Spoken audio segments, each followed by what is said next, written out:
Queridos irmãos e irmãs, hoje celebramos a memória de São Lourenço, diácono e mártir. E também celebramos hoje o dia do diácono, por isso lembramos os dois diáconos da nossa diocese, que vão ser ordenados padres no final do ano, o diácono Oséias e o diácono Eric. Nossa prece também por eles.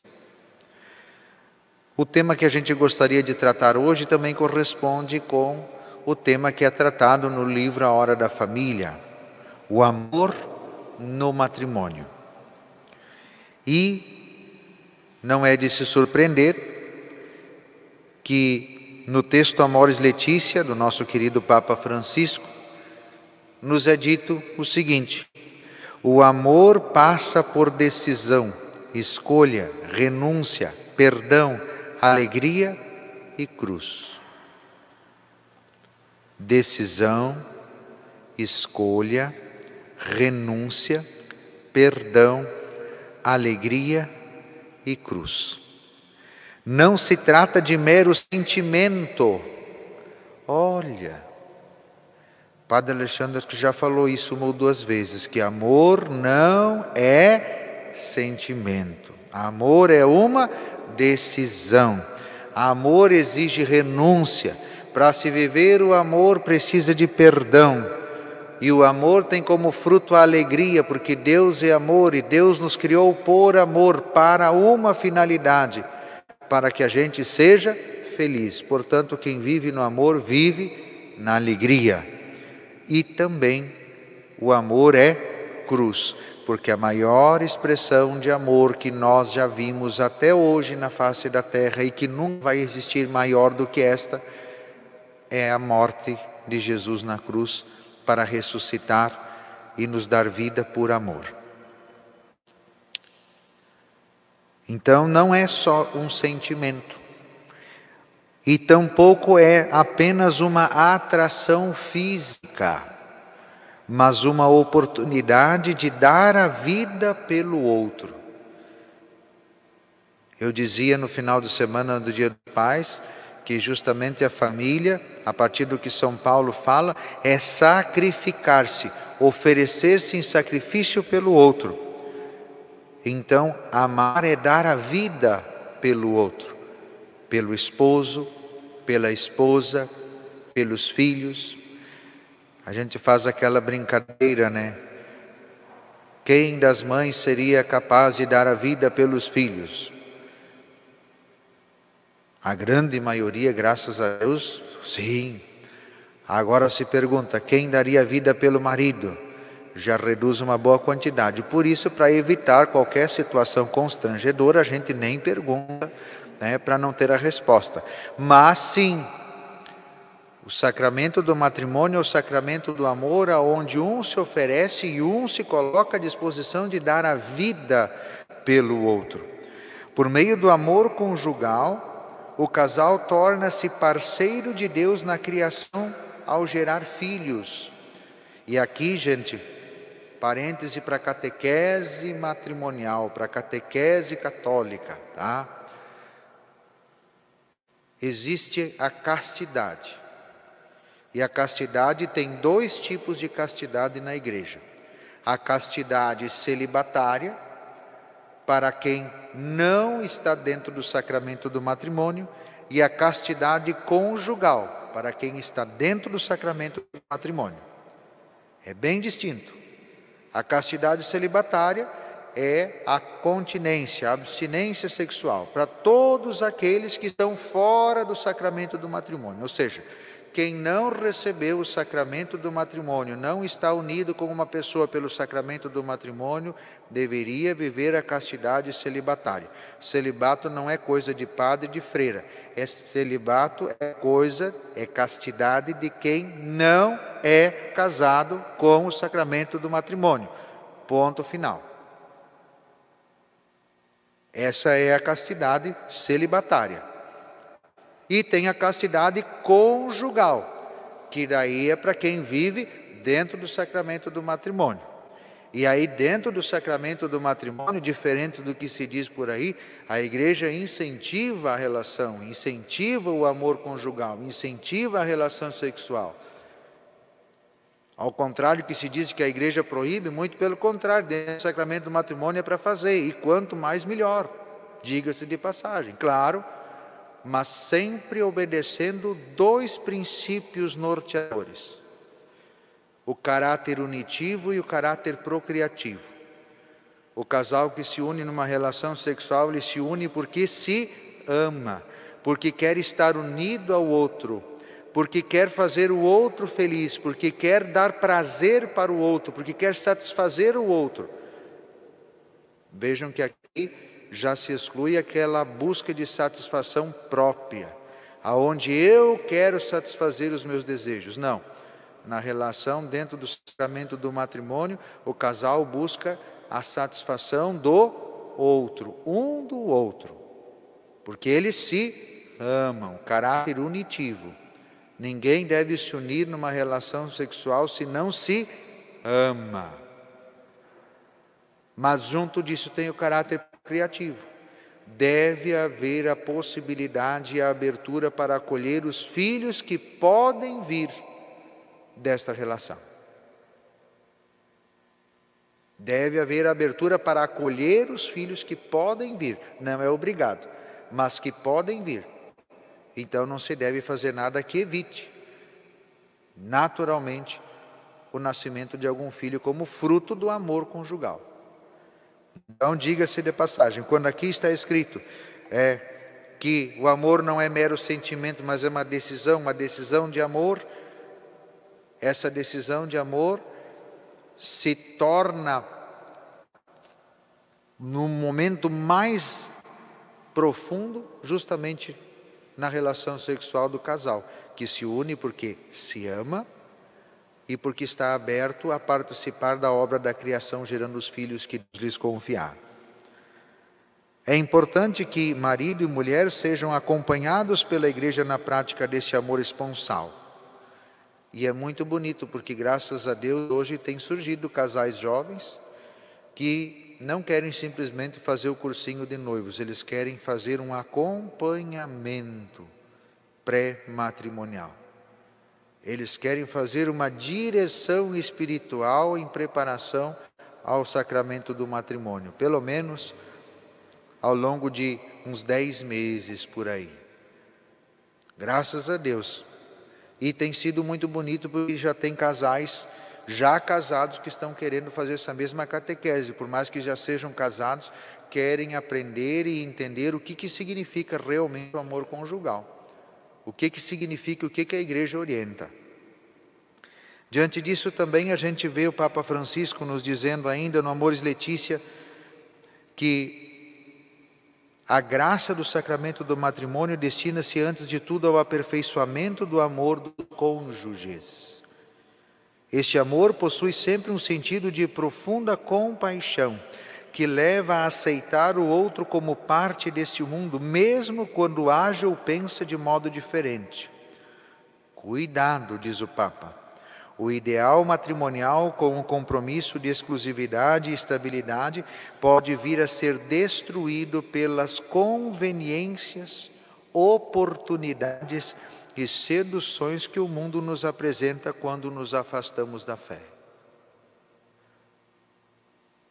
O nosso amor cotidiano deve levar em conta o hino à caridade de São Paulo, na sua primeira carta aos Coríntios, capítulo 13, versículo 1 a 13.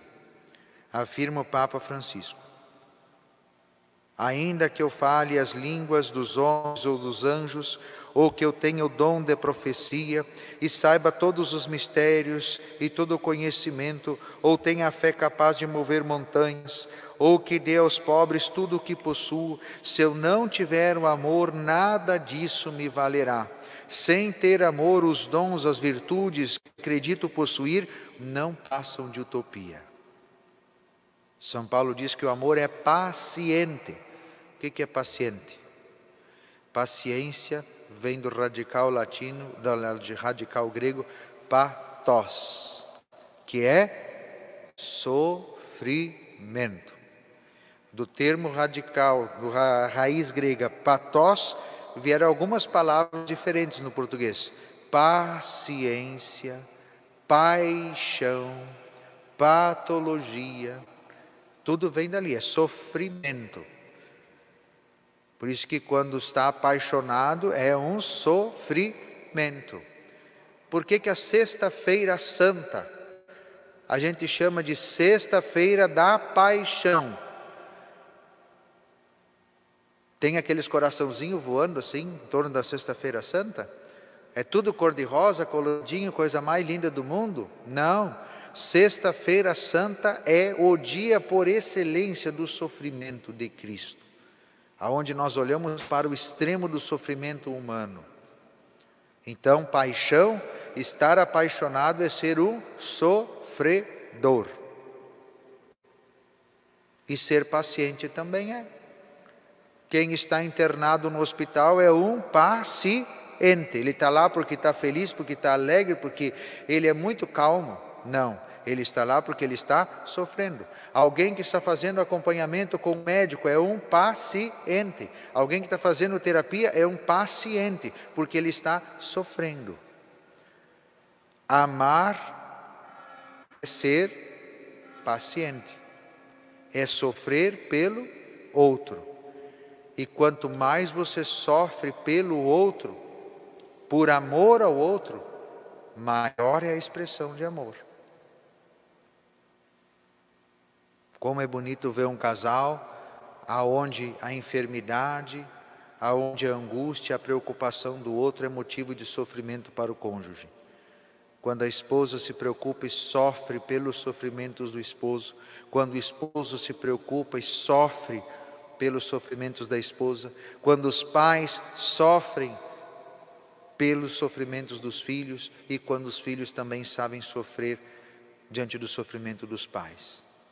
É um verdadeiro amor paciente. Paciente é a pessoa que não se deixa levar pelos impulsos interiores e evita agredir o outro, não deixando ser maltratada permanentemente, nem tolerando agressões físicas, muito menos ser tratado como objeto.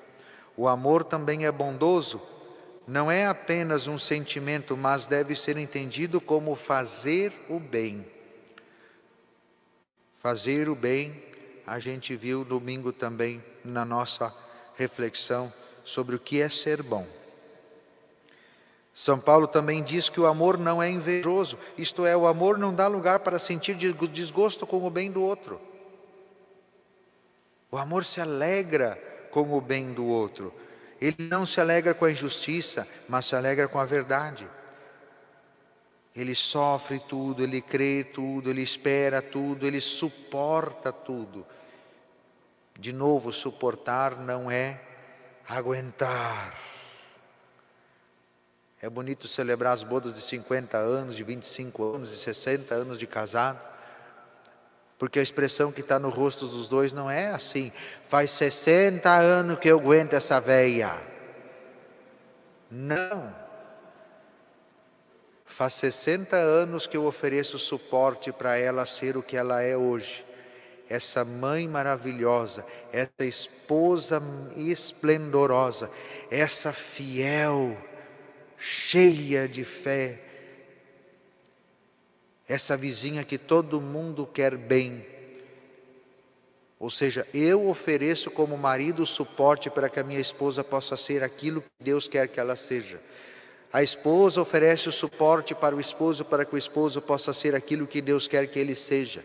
Os pais oferecem suporte para que os filhos sejam aquilo que Deus quer. E os filhos oferecem todo o suporte para que os pais possam levar à plenitude aquilo que é o desejo dele a respeito da vida deles e daquilo que é a missão e a vocação deles. Então o amor tudo suporta. O amor dá suporte para tudo que é necessário para que um possa levar o outro à plenitude da vontade de Deus, que é a nossa realização. O amor também convive com a imperfeição. Por isso que o amor perdoa. As más línguas ou aqueles que ainda não entenderam que o amor não é sentimento e confundem a paixão com o amor, eles dizem assim: o amor é cego. Mentira. Quem é cego é a paixão. Quando o rapazinho está apaixonado, querida mamãe do adolescente, se apaixonou, não adianta dizer que a guria não serve para ele, que é uma tralha, que não vai ajudar em nada, não adianta. Ele não enxerga, ele está apaixonado, ele não enxerga os defeitos dela.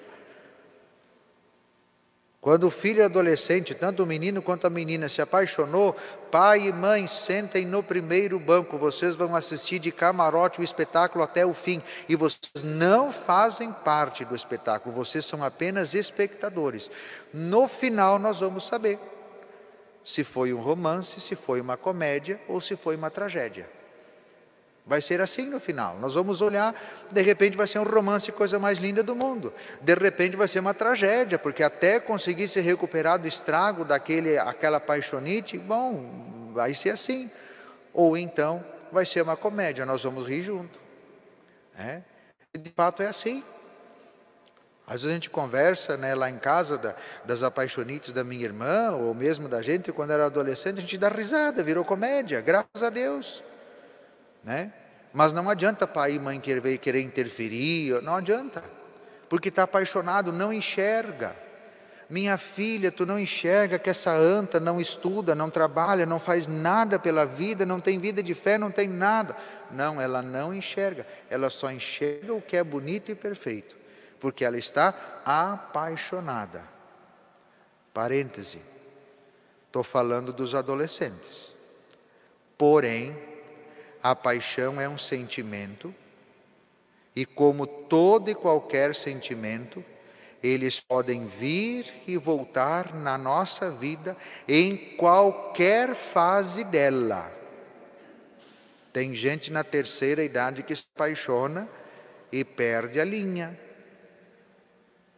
Não é de se surpreender, às vezes a pessoa está lá com quase 80 anos, e lá pelas tantas vira de uma maneira, e adianta dizer: pai, pelo amor de Deus, não faz isso, mãe, sossega o facho, porque está apaixonado. A paixão é cega. Por isso que todo começo de relacionamento é lindo, maravilhoso. O novo namorado, a nova namorada, o novo esposo, a nova esposa, ou aquela que apareceu no meio do relacionamento para estragar aquilo que é o verdadeiro amor, é lindo e maravilhoso, perfeito, não enxerga defeito, porque está apaixonado. E vou ir mais fundo, para que ninguém tenha dúvida do que eu estou dizendo sobre a paixão. Não é de se admirar que o seminarista daqui a pouco largue o seminário e saia porque está apaixonado. E não é de se admirar que um padre lá pelas tantas deixe levar pelo sentimento da paixão e quando vê, acabou. Foi-se o ministério. Então, meus irmãos e minhas irmãs, a paixão é cega, o amor não. O amor não é cego, porque o amor enxerga os defeitos. Pega um casal que está há 50 anos casado e pergunta para o esposo se ele não sabe os limites e os defeitos da sua esposa. Ele sabe, ninguém tem que falar, mas ele sabe. Pergunta para a esposa se sabe os limites do seu esposo. Ela sabe. E eu sei porque lá em casa era assim, às vezes a mãe já falecida agora, mas às vezes a mãe tinha umas coisas que era difícil. E aí o pai dizia: calma, deixa, eu sei como é que é, deixa passar um pouco, depois eu converso. Aí vai. Pronto. O pai sabia lidar, o pai sabia dos defeitos e das dificuldades que a mãe tinha. O amor não é cego, mas o amor enxerga o defeito, ele tenta corrigir o defeito, ele tenta entender o defeito, e se ele não consegue nem corrigir e nem entender, ele perdoa. Vou repetir.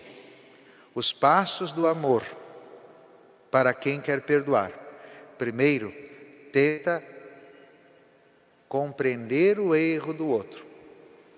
Quando não consegue compreender o erro do outro, ele tenta aceitar o outro com o erro. Quando não consegue aceitar o outro com o erro, ele perdoa o outro pelo erro. É assim que a coisa acontece. Então o amor passa sim pelo perdão. Quem é a pessoa que você mais ama? Não é aquele namorado, aquela namorada que faz 10 dias que conheceu. Não é aquele que faz 6 meses. É aquele que mais tu teve que perdoar. Essa é a pessoa que tu mais ama.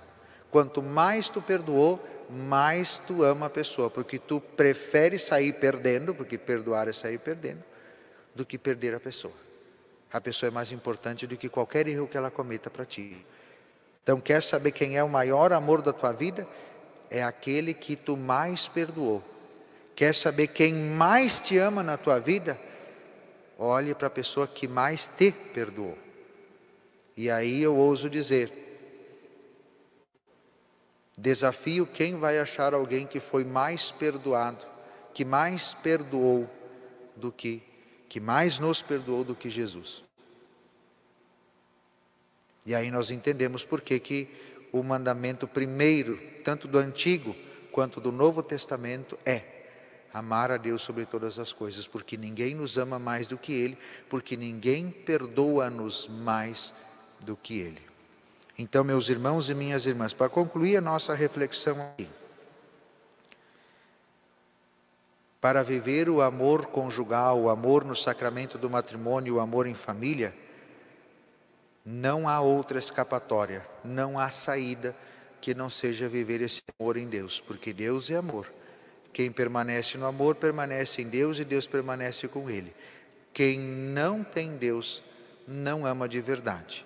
Vive de sentimentos, vive de paixões e não de uma verdadeira decisão. Não de uma verdadeira renúncia de todo o resto para viver aquele amor. Não vai viver de perdão e de misericórdia. Não vai ser paciente. Que o verdadeiro amor doa-se integralmente sem esperar nada em troca. É sacrifício. Se oferece por inteiro pela felicidade e pela salvação do outro. Que Deus abençoe nossos casais, nossas famílias e nós possamos ser testemunhas do verdadeiro amor neste mundo tão cheio de ilusões e sofrimentos. Louvado seja nosso Senhor Jesus Cristo.